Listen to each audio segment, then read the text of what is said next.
The kind of silence that feels heavy, like the air before a thunderstorm. It was the main library of the Vance estate, a room smelling of old leather and expensive scotch. I stood near the door, wearing my faded black suit, the only one I owned. I wasn't sitting at the mahogany table. Aunt Martha had made it clear that seats were for family members, not charity cases. Mr. Sterling, Grandpa's longtime lawyer, adjusted his glasses. He looked tired. He looked at me, his eyes filled with a pity I had grown used to, then looked back at Aunt Martha and her son, Drake. Drake was already smirking, swirling a glass of bourbon, his feet resting on the rung of the chair. "Get on with it, Sterling," Drake sneered. "We all know the old man left the company to me and the house to Mom. Leo probably gets the old gardening tools." "Drake, hush," Martha said, though her smile was predatory. "Let the man read." Mr. Sterling cleared his throat. He cracked the wax seal on the heavy envelope. "This is the last will and testament of Arthur Vance. It supersedes all previous drafts." He began reading the standard clauses. Debts paid, minor charities funded. Then came the assets.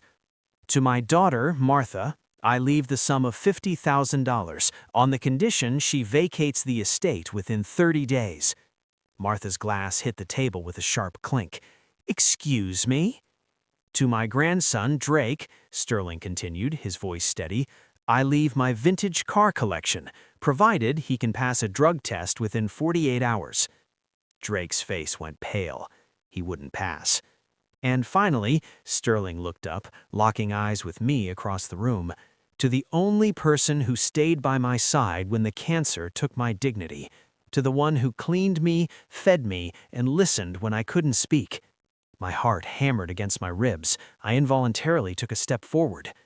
"To Leo Vance, I leave the entirety of the Vance Holdings Group, the estate, and the contents of the safe deposit box at First National." Martha stood up so fast her chair toppled over. "That is insane. He's the help. He's an adopted stray. Father was senile." "Arthur was of sound mind," Sterling said coldly, "but there is a caveat." "A caveat?" Drake asked, desperate. "Yes." Sterling pulled a second, smaller envelope from his briefcase. It was black with gold lettering. "This letter must be read by Leo Vance immediately. If he refuses the instructions inside, the entire estate reverts to the state. No one gets anything."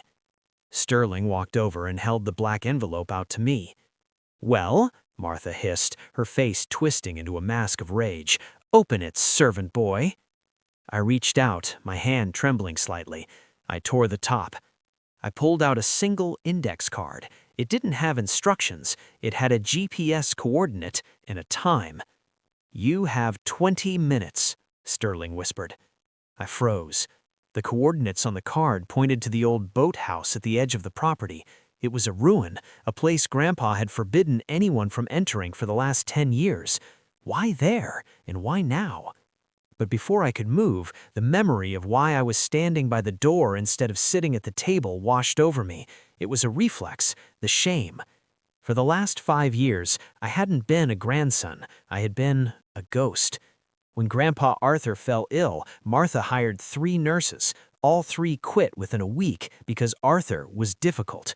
Drake had visited once, taken a selfie by the hospital bed for Instagram with the caption, #PrayForGrandpa, then left to go clubbing. I was the one who moved into the small room next to the kitchen. I was the one who learned how to change IV bags. I was the one who woke up at 3 a.m. when he was screaming in confusion. "You're good at this, Leo," Martha had told me last Thanksgiving, handing me a tray of dirty dishes while the rest of the family ate turkey in the dining room. "Some people are born to lead, and some are born to serve. It's honest work. Don't expect a handout just because my father took pity on you when your parents died." "I'm not looking for a handout, Aunt Martha," I had said quietly.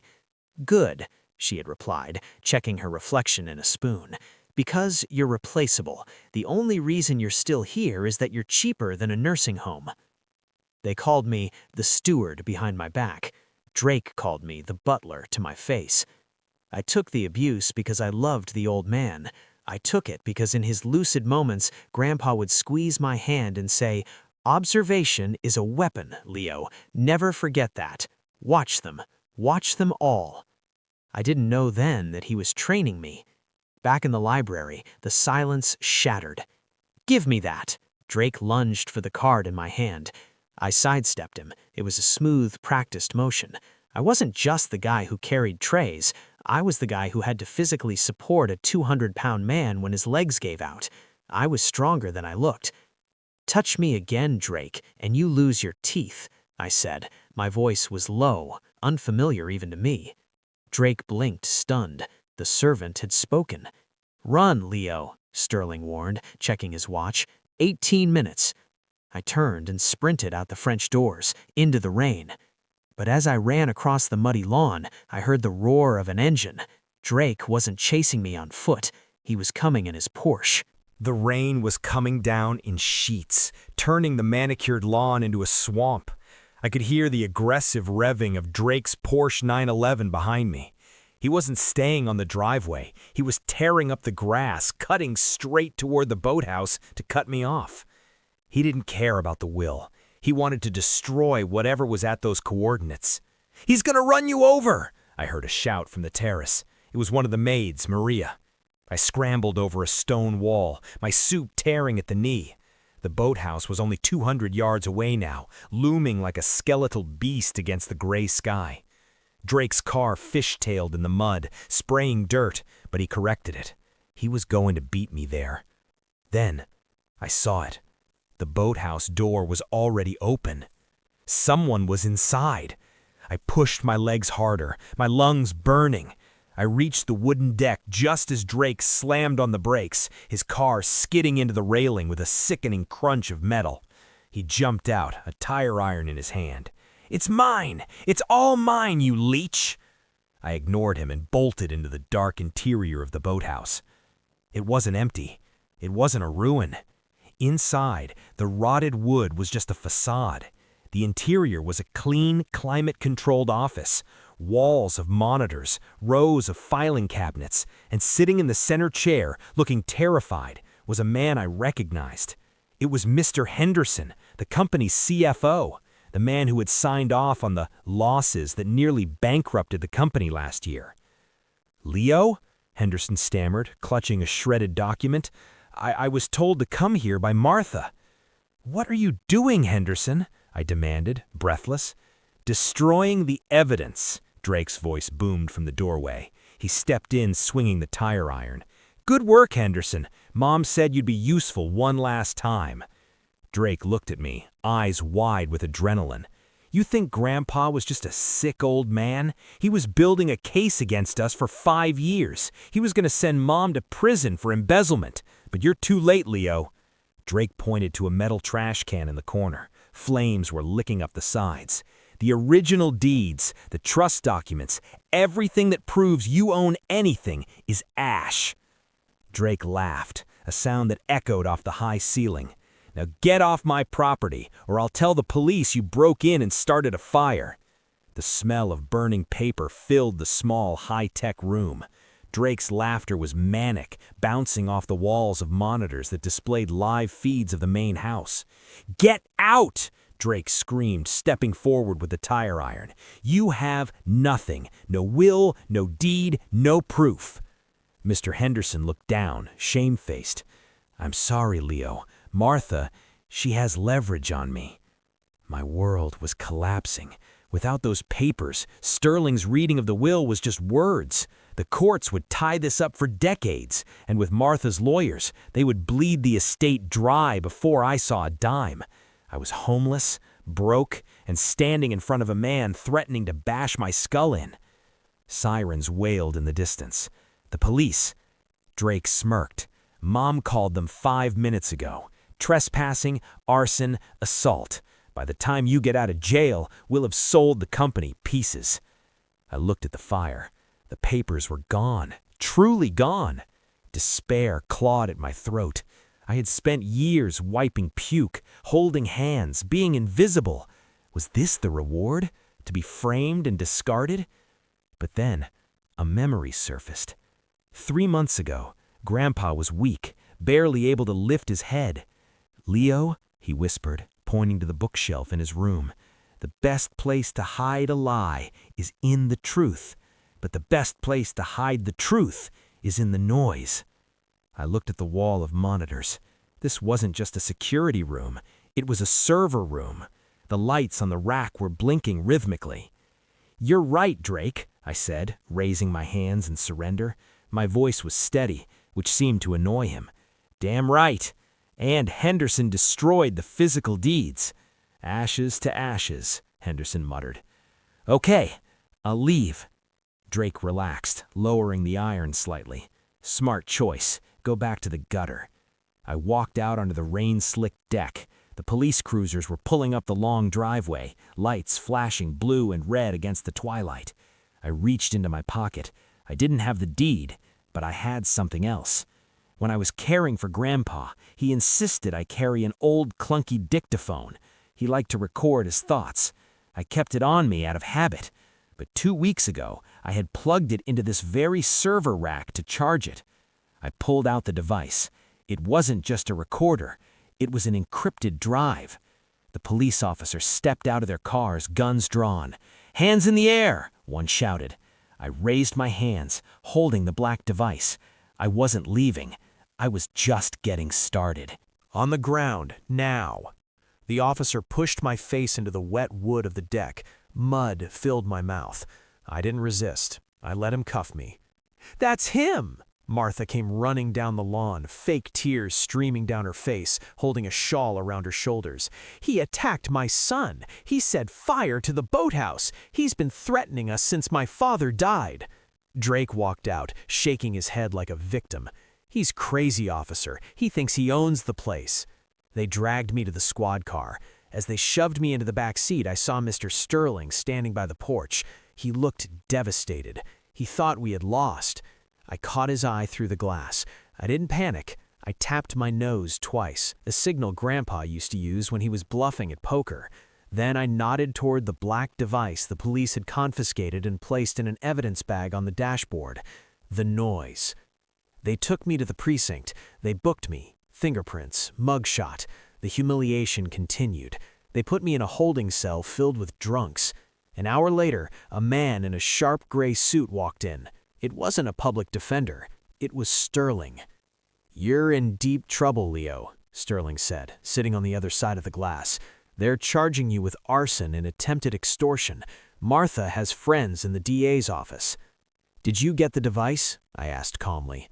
"The police have it. It's evidence." "Good. That's exactly where I want it, in the chain of custody." Sterling frowned. "Leo, what is on that drive?" "Grandpa didn't just trust me with his meds, Mr. Sterling. He trusted me with his correspondence. For the last 2 years, every email Drake sent, every wire transfer Martha authorized, Grandpa had me CC them to a blind server." Sterling's eyes widened. "You have copies?" "Not just copies," I leaned in. "Grandpa was paranoid. He made me memorize the corporate bylaws, specifically Clause 14B. 14B, that's the hostile takeover defense." "No," I corrected him. "That's the public version. The private version, signed in 1998, states that in the event of internal betrayal, the company's controlling shares don't go to the heir." "Where do they go?" "They go to a blind trust," I said, "managed by the person who holds the key of silence." "And you have this key?" "I don't have it," I smiled, a cold, hard smile. "I am the key. My biometric signature is the only thing that unlocks the trust. Without me, the company assets are frozen indefinitely." Sterling stared at me. The quiet nurse boy was gone. "Get me a meeting with the district attorney," I said, "and tell Martha I'm ready to negotiate." The interrogation room was cold. The district attorney, a stern woman named Miss Holloway, sat across from me. Martha and her high-priced lawyer sat to my left. Drake was leaning against the wall, looking bored. "This is a waste of time," Martha spat. "He's a criminal. Process him." "Mr. Vance claims to have exculpatory evidence, and Mr. Sterling insisted we hear it before arraignment." "He has nothing," Drake scoffed. "Just a delusional story about a key." I looked at the evidence bag on the table containing the black recorder. "Miss Halloway," I said softly, "would you please play the file labeled sundaybrunch.mt3? Martha froze. She recognized the date. The DA plugged the drive into her laptop, a crackle of static, and then voices filled the room, clear, high definition. "He's taking too long to die, Mom. Patience, darling. The arsenic levels have to look natural, just a little in the tea every day." That was Martha. The room went dead silent. Martha's face drained of blood. That's AI. That's a deep fake. He fabricated it." "It's time-stamped, and it's watermarked by the server in the boathouse, the one you tried to burn down, Drake." Drake pushed off the wall. "You little rat." "Sit down," the DA barked. She looked at Martha with new eyes. "This is a recording of a conspiracy to commit murder." "It's fake," Martha screamed, standing up. "My father died of cancer." "Did he?" I asked. "Or did his kidneys fail faster than the doctors expected? I kept the medical logs, Martha. I tracked his fluid intake. I saw the spikes." Sterling slid a file across the table. "We have requested an exhumation of the body for toxicology testing."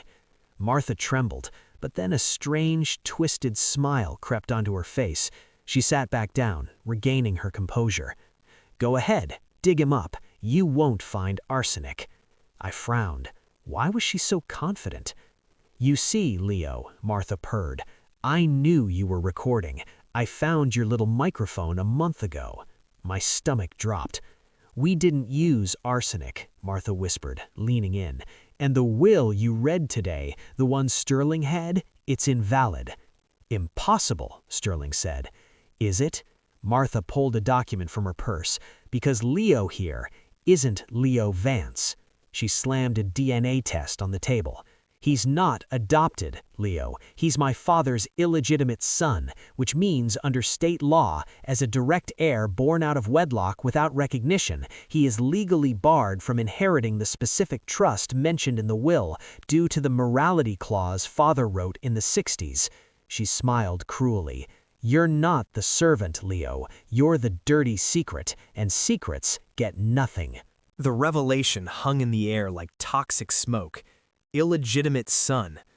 I wasn't just a random orphan Grandpa took in. I was his son. Martha was my half-sister. Drake was my nephew. "That's a lie," I stammered, my composure cracking. "The DNA doesn't lie," Martha said, tapping the paper. "Father had an affair with the maid, you, and because you are a bastard child," Father's words in the 1968 bylaws, not mine, "you are disqualified from the trust. The estate goes to the next legitimate kin, me." Miss Halloway looked at the document. She looked at Sterling. Sterling looked sick. He knew the 1968 clause. It was archaic, but it was legally binding if the trust was set up in that specific jurisdiction. "So," Drake laughed, "the recording doesn't matter. Even if we go to jail for attempted whatever, which you can't prove because Grandpa wasn't poisoned, you still don't get the money. It stays in the family, the real family." "You're free to go, Mr. Vance," the DA said to me, her voice cold, "but the assets remain frozen until this lineage dispute is settled." I walked out of the police station into the night. It was still raining. I had no car, no home, no money. And now my identity was shattered. I wasn't just fighting for an inheritance. I was fighting the realization that my whole life was a lie. Grandpa knew? He knew who I was and treated me like a servant? My phone buzzed, a blocked number.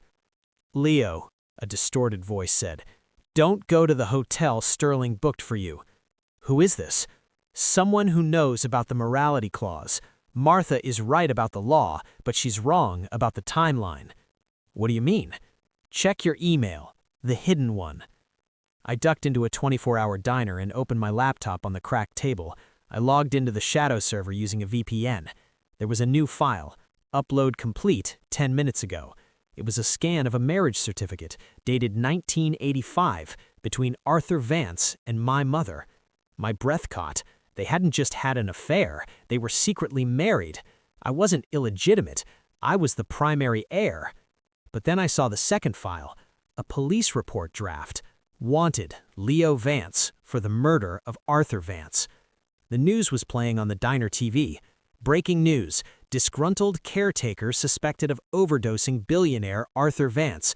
Police are issuing a warrant. Martha wasn't just taking the money, she was framing me for the murder she almost committed. I heard sirens outside. They found me.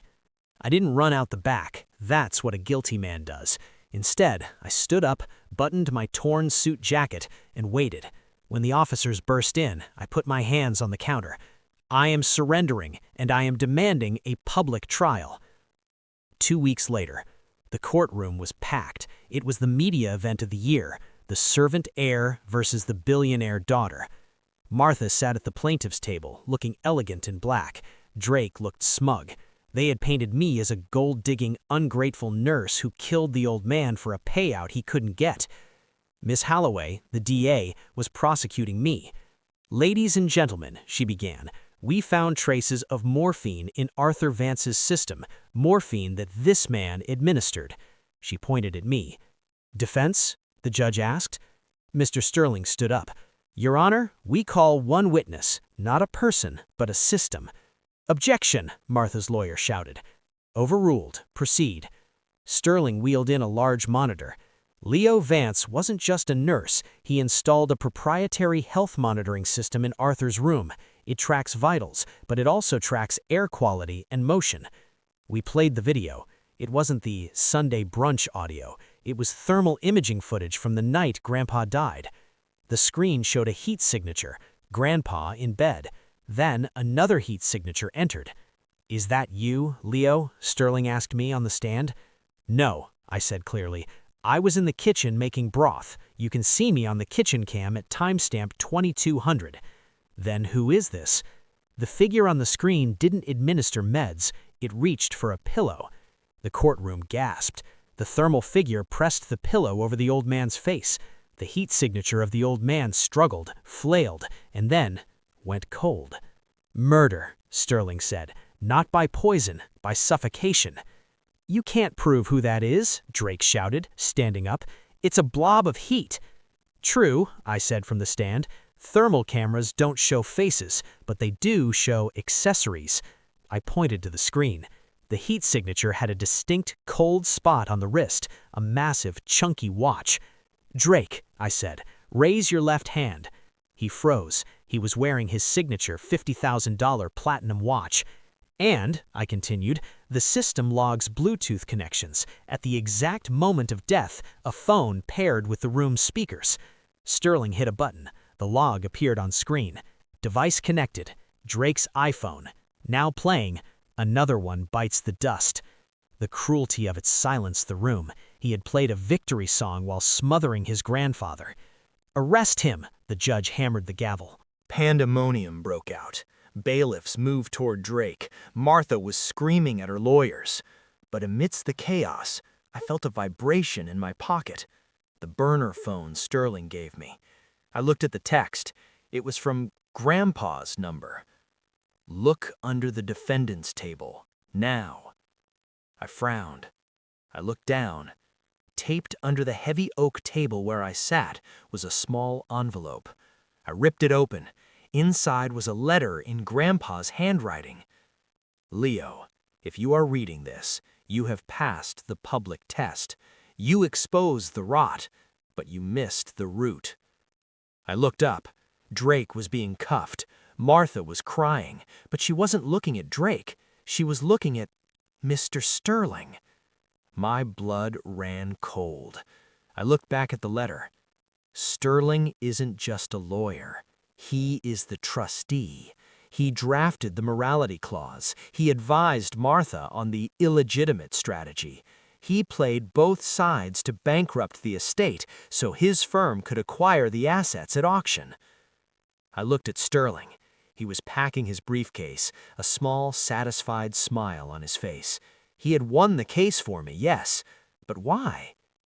"Because," the letter continued, "a convicted heir cannot inherit, but neither can a framed one. If Drake goes to jail and Martha is complicit and you are tied up in administrative probate for years, Sterling controls the board."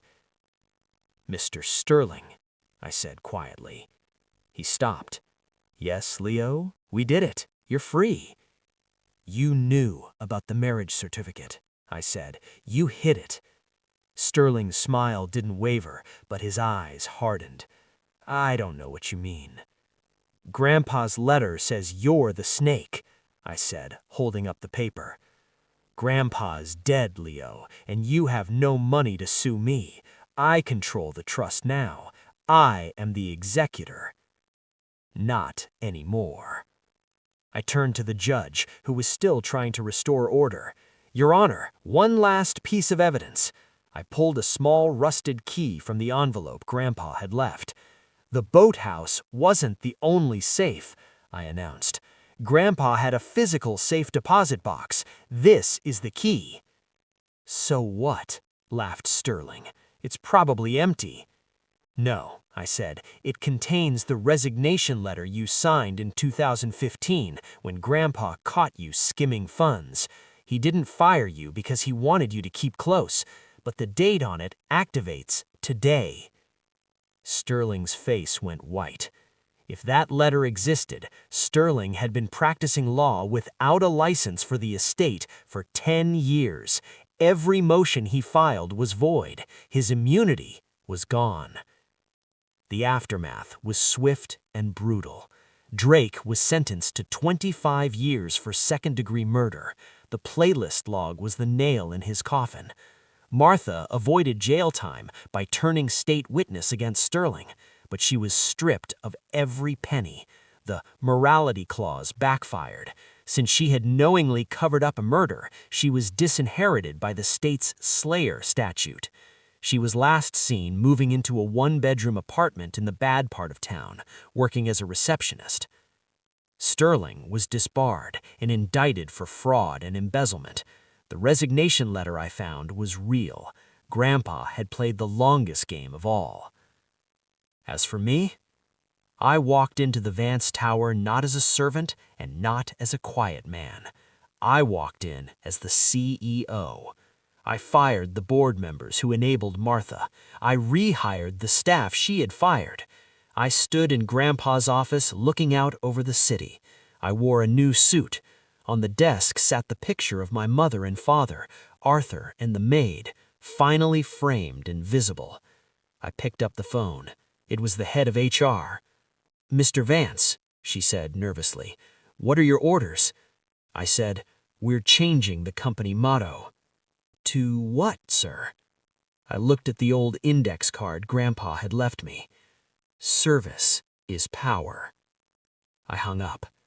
They called me a nobody. They made me scrub floors. They thought silence was weakness.